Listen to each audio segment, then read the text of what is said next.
بسم الله الرحمن الرحيم. السلام عليكم ورحمة الله وبركاته. How are you, my students? I hope that you're happy and healthy and ready for today's lesson, which is Unit 3, Pairwork, which means from the name itself, pair work. You'll be working with one of your friends or one of your colleagues in answering questions that we have today. But before we do that, please open your workbooks, page 101, exercise A here. Complete the sentences with the words from the box. So, again here, exercise A, complete the sentences with the words from the box. So you can see here the words abstract, adapted, affectionate, bond, duration, embraced, pampered, released, and residence. And you notice here, affectionate is already taken by the example here. Birds can be very affectionate towards their babies. They sit close to them and feed them until they are ready to leave the nest. Again, the example here, birds can be very affectionate, emotional towards their babies. They sit close to them and feed them until they are ready to leave the nest. So the correct answer here is obviously affectionate. So number one, when I go to college next year, I'm hoping to get an on-campus word here because I want to live near all the other students. Again, when I go to college next year, I'm hoping to get an on-campus something here because I want to live. Notice the key word here, live, near all the other students. So what's the answer here? Is it abstract, adapted, bond, duration, embraced, residence, released, and pampered? And notice here the key word live. He wants to live near his friends. So he wants to live someplace. So what's the correct answer here? What's the word that means something that you live in? So let's see, the correct answer here is residence. Residence is the place that you live in. So when I go to college next year, I'm hoping to get an on-campus residence. Why? Because I want to live near all the other students. Number two, today he's going to get himself he's going to get his hair cut and his thobe cleaned and starched. So today he's going to get himself totally what? He's going to do something.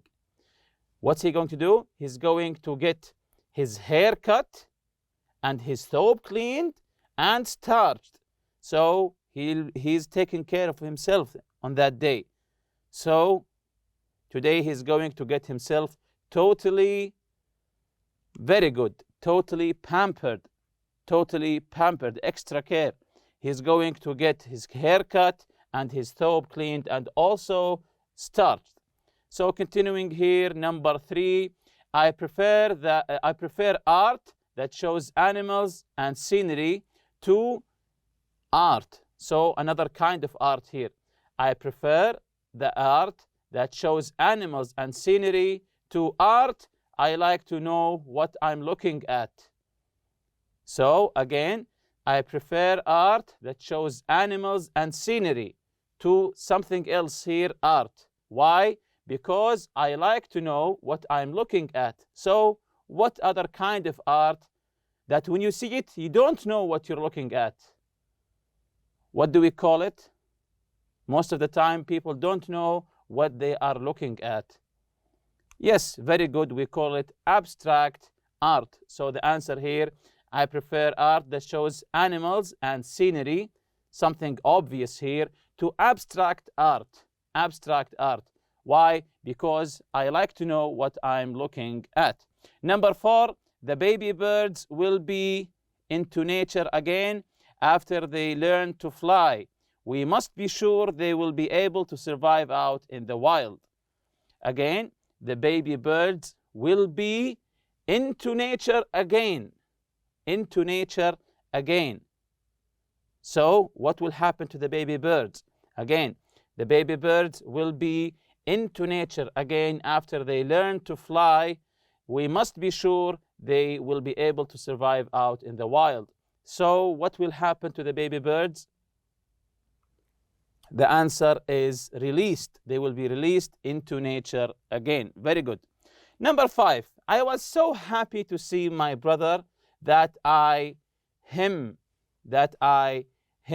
when I got home from vacation. I was so happy to see my brother that so he did something to his brother here, him. When I got home from vacation, what did he do to his brother? He was so happy. He didn't see his brother for a long time. So when he first saw him, what did he do? Yes, very good. He embraced him. I was so happy to see my brother that I embraced him when I got home. Number 6, many people from very strong with their pets. Again, many people form a very strong with their pets. So they form very strong what with their pets? Yes, very good. A very strong bond. Many people form a very strong bond with their pets. Number 7 here, my sister had to have surgery last week, even though the surgery was only 20 minutes.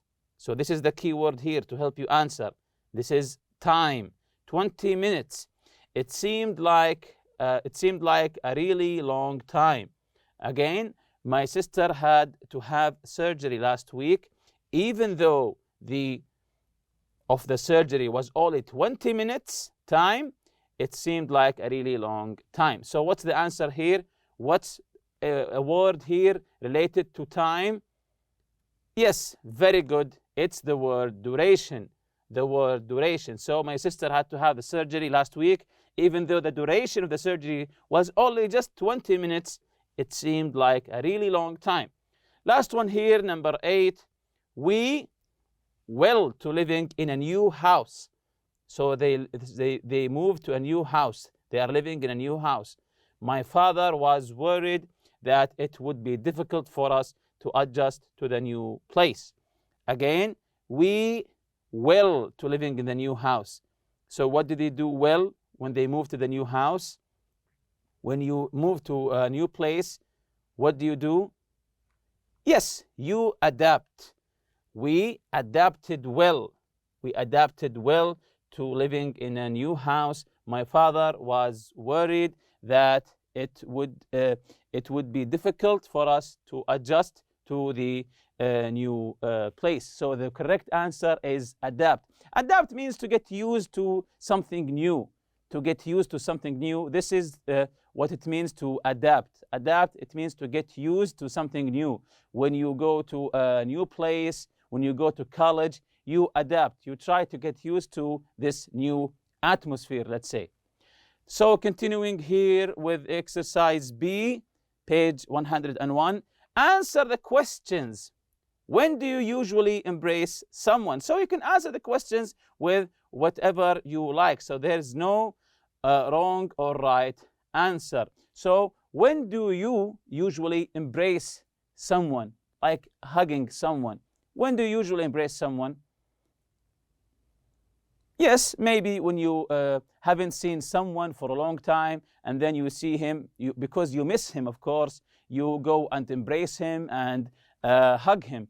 So the first one, the people often embrace when they say hello or goodbye. So when you greet someone or when you say goodbye to them, you embrace them. Or as we said before, when you haven't seen them for a long time, when you want to greet them, you hug them and embrace them.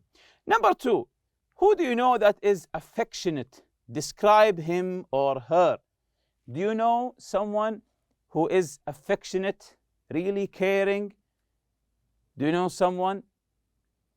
Yes, very good. Usually mothers are very affectionate. So try to describe something that your mother or father do because he or she is affectionate. For example, here I said my mother is an affectionate person. She is always hugging me and my sister. Again, my mother is an affectionate person. My mother is an affectionate person. She is always hugging me and my sister. Number 3, do you like abstract art? Why or why not?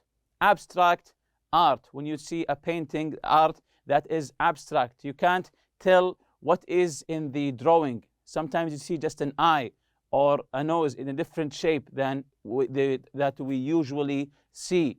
So do you like abstract art? Of course, this is according to your own preference. There's no right or wrong answer. This is your own opinion. For me, I don't like abstract art because I want, when I see a painting, when I see an art, I want to know what I'm looking at. So I said here, I don't like abstract art because I often don't understand what the picture is about. When you look at a painting from as an abstract art, sometimes you don't know what you are looking at. You don't understand what's the message, let's say, in the picture. So that's why I don't like it, because when I look at a picture, I want to understand, I want to know what I'm looking at. Number 4, describe your current residence. Your current residence. Do you remember the meaning of residence? Yes, very good. It's the place you are staying in, whether it's a small villa, a house, an apartment. So describe your current residence. For example, here I said, I live in a small house with my family. This is me, of course. I live in a small house with my family. So describe your own residence, whether it's an apartment, as you said before, or a small house, or maybe even a big house. So this is question number 4, describe your current residence. As I said, I live in a small house with my family. Jumping on to the revision of what we previously took. If you remember, we talked about animals. Do you have any interesting experiences you've had with pets or animals you've seen in the wild or in a zoo? And what's this animal here? Yes, very good. It's a panda. What's this one?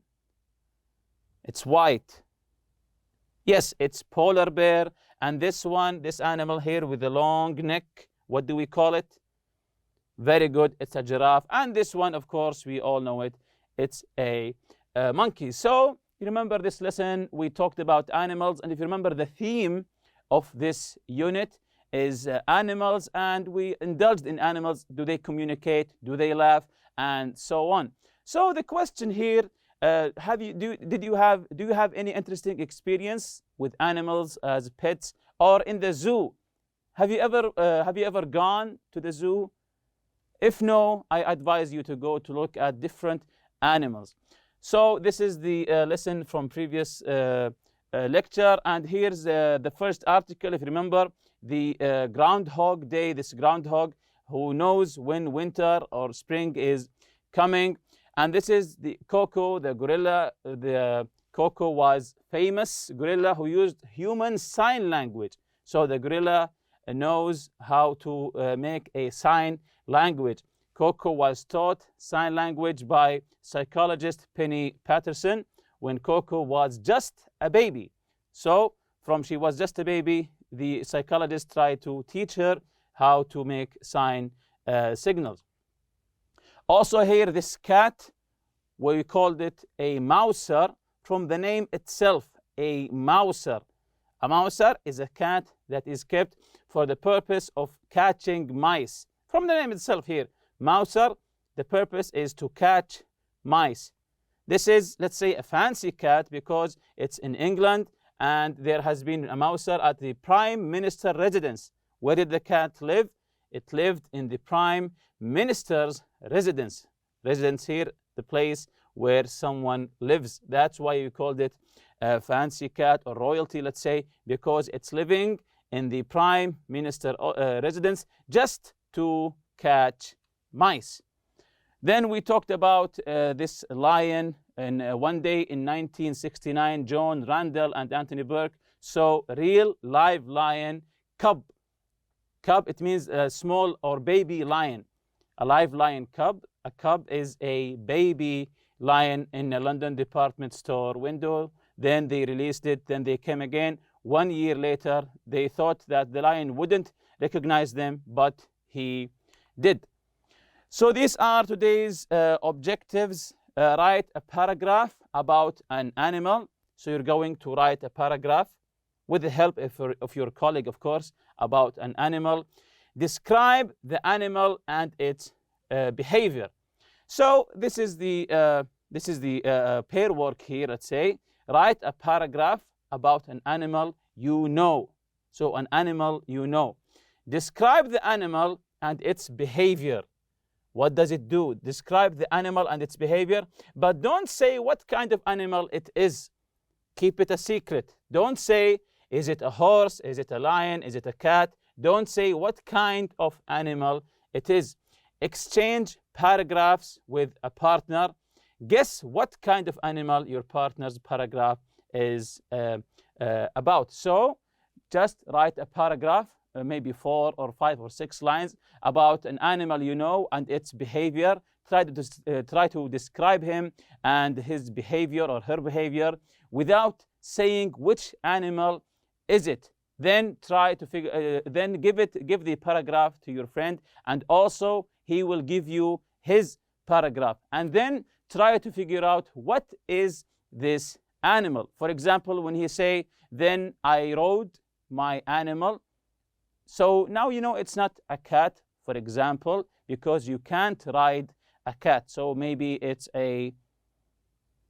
maybe it's a horse, or maybe something else. Maybe when he say, I carried the animal. I carried the animal with my hands. So you know it's not a lion or a horse because you can't carry them. So maybe it's a cat, or maybe a chicken, or something else. So this is the pair work here. Again, write a paragraph about an animal you know. Describe the animal and its behavior, but don't say what kind of animal it is. Exchange paragraphs with a partner. Guess what kind of animal your partner's paragraph is about. Here's a language builder for you. A word is described as concrete when it refers to a specific physical object that can be seen, heard, or touched, such as book, because book, you can touch a book. Chair, song, you can hear a song. Or star, you can see a star. So we describe a word as concrete when you can see it, you can hear it, you can feel it, and so on. Abstract words describe concepts and ideas, something you can't hear or touch, such as love. You can't see love, you can't hear love. Freedom, hope, and hate. So these words called abstract words. These are things that cannot be seen, touched, or heard. So concrete words, a word that you can see, hear, or touch, like a book. Abstract words that you cannot see, touch, or hear, like love or freedom. Another fun fact here, groundhogs are furry brown rodents that weigh between 9 and 11 pounds. That's 4 to 5 kilograms. They can climb trees, and they're good swimmers. They live underground and hibernate during the winter. This means they go into a very deep sleep. This is what's meant to hibernate, to go into a very deep sleep, similar to a coma. For the winter months, they eat the leaves of grass and other plants, as well as seeds and roots. So this is an interesting information about groundhogs. And with that, we reach the end of this lesson. See you next lesson, inshallah. Subhanakallah wa bihamdik. أشهد أن لا إله إلا أنت أستغفرك وأتوب إليك. السلام عليكم.